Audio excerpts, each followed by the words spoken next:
Perched like a sentinel over the Ionian Sea, Rotondella is one of Basilicata's best-kept secrets. Known as the Balcony of the Ionian, this hilltop village offers breathtaking panoramas stretching from the Calabrian mountains to the glittering coastline. Its heart beats through narrow alleys lined with stone houses, where time seems to move slower, and every doorway tells a story.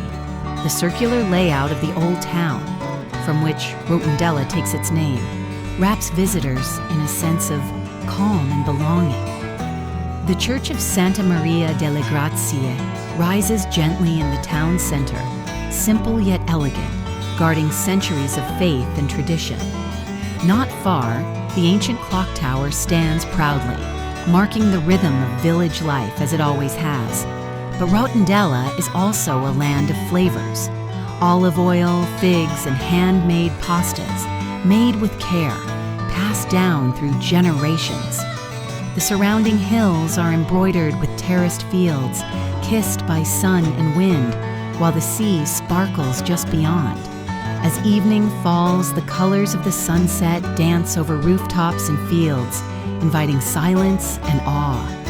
Rotondella isn't just a place you visit. It's a moment of peace you carry with you,